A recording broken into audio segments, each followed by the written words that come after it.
Short बॉलचा वापर केलाय, पुलचा प्रयत्न आणि तिथे बॉल जाईल स्क्वेअर लेगला, सीमारेषेच्या पलीकडे. समोर खेळलाय वी शेप मध्ये एक तगडा प्रहार. हा चेंडू जाईल सीमारेषेच्या पलीकडे ओव्हर द विकेट करण्याचा प्रयत्न झालाय, परंतु चेंडू फाईन लेगच्या दिशेने वेगात निघून जाईल. खाली क्षेत्रामध्ये हा फटका, धावा मिळतील. लॉफ्ट केला यावेळेस लॉंग ऑनच्या दिशेने बॉलला फेकून दिलंय, परंतु तिथे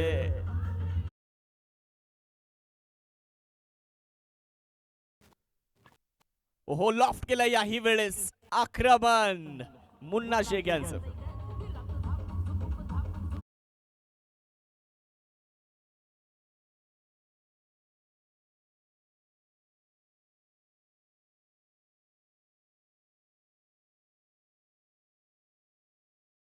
नृत्याचा आविष्कार तुम्हाला इथे बघायला मिळालाय, खास सांगली वरून.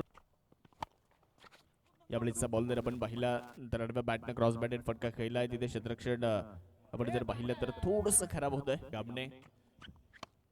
यावेळेचा बॉल ओहो हो कॅप मध्ये निघालाय, वेगात जाईल सीमारेषेच्या पलीकडे. मुन्ना शेख 4 रन वसूल करत.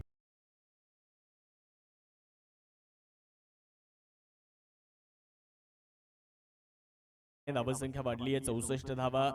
सुरुवात जर आपण पाहिली तर गोलंदाजी करणाऱ्या संघाची सुरुवात अतिशय चांगली होताना पाहायला मिळाली होती.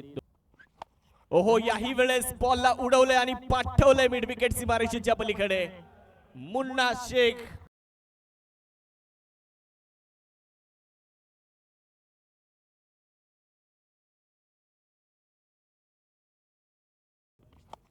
यावेळेस मोठा फटका तर खेळलाय. क्षेत्ररक्षक आहेत तिथे मनोज परमारने पकडला झेल. फलंदाज मुन्ना शेख बाधून परत आहे.